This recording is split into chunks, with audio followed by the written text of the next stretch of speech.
19-ാം നൂറ്റാണ്ടിന്റെ അവസാനത്തോടെ ബ്രിട്ടീഷ് ഭരണകാലത്താണ് മൂന്നാറിൽ തേയിലത്തോട്ടങ്ങൾ ഉണ്ടായത്. ഇവിടുത്തെ കാലാവസ്ഥയും മണ്ണും തേയില കൃഷിക്ക് വളരെ അനുയോജ്യമാണെന്ന് ബ്രിട്ടീഷുകാർ കണ്ടെത്തിയായിരുന്നു. മനോഹരമായ ചില ഫോറസ്റ്റുകളും തരിശുഭൂമികളും അവർ തേയില പ്ലാന്റേഷന് വേണ്ടി തിരഞ്ഞെടുക്കുകയായിരുന്നുവെന്ന്. തോട്ടങ്ങളിലേക്ക് തൊഴിലാളികളെയും വസ്തുക്കളെയും എത്തിക്കാൻ വേണ്ടിയിട്ട് ദുർഘടമായ മലനിരകളിലും റോഡുകളും പാലങ്ങളും അവർ നിർമ്മിച്ചു. ഈസ്റ്റ് ഇന്ത്യ കമ്പനിയുടെ ഭരണകാലത്തിന് ശേഷം പല ബ്രിട്ടീഷ് കമ്പനികളും ഇവിടുത്തെ തേയിലത്തോട്ടങ്ങൾ ഏറ്റെടുത്തു. അതിനോടനുബന്ധിച്ച് തന്നെ വരുന്നതാണ് ഗ്യാപ് റോഡ്. ഗ്യാപ് റോഡിന്റെ ചരിത്രവും ഇതിനോട് ചേർന്ന് നിൽക്കുന്നതാണ്. തേയിലത്തോട്ടങ്ങളിലേക്ക് സാധനങ്ങൾ എത്തിക്കാനും ഉൽപ്പന്നങ്ങളും മറ്റും വിപണിയിലേക്ക് കയറ്റിറക്കാനും മറ്റുമായിട്ടാണ് ഈ റോഡെന്ന് നിർമ്മിച്ചത്. ഇന്ന് ഈ റോഡിന്റെ സീനിക് ബ്യൂട്ടി ലോകമെമ്പാടും അറിയപ്പെടുന്ന മനോഹാരിതയായി മാറി.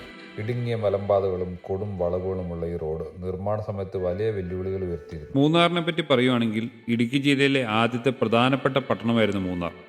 ഇത് കേരളത്തിലെ ഏറ്റവും പ്രധാനപ്പെട്ട വിനോദസഞ്ചാര കേന്ദ്രങ്ങളിൽ ഒന്നാണ് മൂന്നാർ. അതിമനോഹരമായ മൂന്നാർ തെക്കിൻ്റെ കാശ്മീർ എന്നുകൂടി അറിയപ്പെടുന്നു. മുതിരപ്പുഴ, നല്ലതണ്ണി, കുണ്ടള ഈ മൂന്ന് നദികളുടെ സംഗമവേദി കൂടി ആയതുകൊണ്ടാണ് 3R എന്ന പേരിന് അനർത്ഥമാക്കിക്കൊണ്ട് മൂന്നാർ എന്ന പേര് വന്നത്.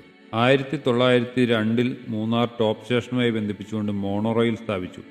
അതിനുശേഷം ടോപ്പ് സ്റ്റേഷനിൽ നിന്ന് റോപ്പ് വേയിലൂടെ കോട്ടാക്കുടിയിൽ നിന്നും അവിടെ നിന്ന് തൂത്തുക്കുടി തുറമുഖത്തേക്കും എത്തിച്ചായിരുന്നു തേയില ബ്രിട്ടനിലേക്കും മറ്റു രാജ്യങ്ങളിലേക്കും കയറ്റി അയച്ചിരുന്നു. 1902 സ്ഥാപിച്ച് മോണോറെയിൽ പിന്നീട് അത് തീവണ്ടിപ്പാതയായി മാറി 1908 മാട്ടുപ്പെട്ടിയിലും പാലാറിലും റെയിൽവേ സ്റ്റേഷനുകളും ഉണ്ടായിരുന്നു.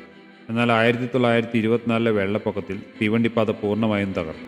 സമുദ്രനിരപ്പിൽ നിന്നും ഏകദേശം 1600 മുതൽ 1800 മീറ്റർ വരെ ഉയരത്തിലാണ് മൂന്നാർ സ്ഥിതി ചെയ്യുന്നത്.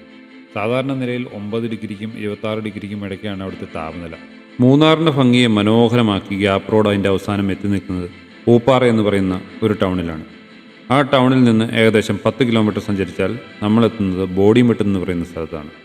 ബോഡിമെട്ട് കേരളത്തിൻ്റെയും തമിഴ്നാടിൻ്റെയും അതിർത്തി പ്രദേശമാണ്. മൂന്നാറിലെത്തുന്ന സഞ്ചാരികളിൽ പകുതിയിലേറെ പേരും മിസ്സാവുന്ന മനോഹരമായ മറ്റൊരു സ്ഥലമാണ് ബോഡിമെട്ട്.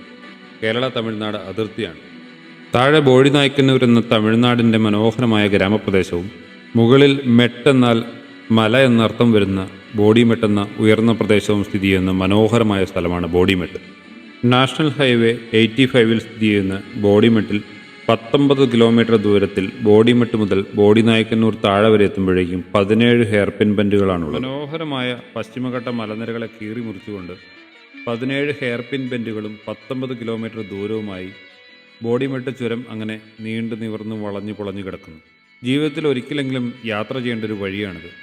ഒരു സൈഡിൽ പശ്ചിമഘട്ട മലനിരകളാൽ തഴുകി നല്ല തണുത്ത കാലാവസ്ഥയും ഈ 19 കിലോമീറ്റർ യാത്ര ചെയ്ത് താഴേക്കിറങ്ങി ചെല്ലുമ്പോൾ തമിഴ്നാടിൻ്റെ ചൂട് നിറഞ്ഞ മനോഹരമായ മറ്റൊരു കാലാവസ്ഥയും നമുക്ക് അനുഭവിക്കാൻ സാധിക്കും. വളരെ ശ്രദ്ധിച്ച് മാത്രം ഡ്രൈവ് ചെയ്യേണ്ട ബോഡിമെട്ട് ചുരത്തിലൂടെ യാത്ര ചെയ്യുമ്പോൾ നമുക്ക് വാഹനങ്ങൾ നിർത്താൻ പറ്റുന്ന നിരവധിയായിട്ടുള്ള വ്യൂ പോയിന്റുകളുണ്ട്. ഓരോ വ്യൂ പോയിന്റിൽ നിന്ന് കാണുന്ന തമിഴ്നാടിൻ്റെ ദൃശ്യങ്ങളും വളരെ വ്യത്യസ്തമാണ്. ഞങ്ങൾ പോയപ്പോൾ തമിഴ്നാട് ഭാഗത്ത് മഴ പെയ്യുകയും നമ്മളുടെ കേരള ഭാഗത്ത് മഴയില്ലാതെ ഇങ്ങനെ നിൽക്കുകയും ചെയ്യുകയായിരുന്നു.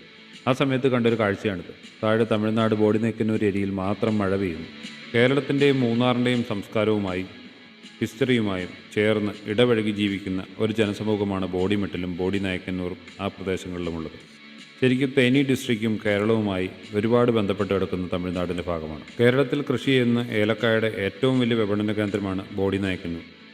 കേരളത്തിൽ നടക്കുന്ന പോലെ തന്നെ ഏലക്ക ലേലം നടക്കുന്ന ഏറ്റവും വലിയ പ്രദേശം കൂടിയാണ്, ഏറ്റവും വലിയ സെയിൽസ് സെൻറ്റർ കൂടിയാണ് ബോഡിനായ്ക്കന്നൂരിലെ കാടമം ഓപ്ഷൻ സെൻറ്റർ. ബോഡിനായ്ക്കന്നൂരിലെ ഏലം ഓപ്ഷൻ സെൻറ്ററിൽ ഒരു ദിവസം നടക്കുന്ന ഏലക്കായുടെ അളവും തൂക്കവും മറ്റും കേട്ടപ്പോൾ ഞങ്ങൾ ഞെട്ടി.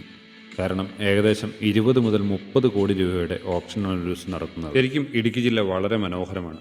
ഇടുക്കി ജില്ലയുടെ കവാടമായ നേരുമംഗലം പാലം കടന്നു വരുമ്പോൾ മുതൽ കാണുന്ന കാഴ്ചകൾ മനസ്സിനും കണ്ണിനും കുളിർമയേകുന്നതാണ്. ഇടുക്കിയുടെ പ്രകൃതി മനോഹാരിത പോലെ തന്നെയാണ് അവിടുത്തെ ആളുകളും. അതുകൊണ്ടാവാം ഇടുക്കി ഇത്ര മനോഹരമായിരിക്കുന്നത്. ഓരോ തവണ വരുമ്പോഴും ഇടുക്കിയിലേക്ക് വീണ്ടും വീണ്ടും യാത്ര ചെയ്യാൻ മനസ്സാഗ്രഹിക്കും. അപ്പോൾ അടുത്ത വീഡിയോയിൽ കാണാം. ബൈ.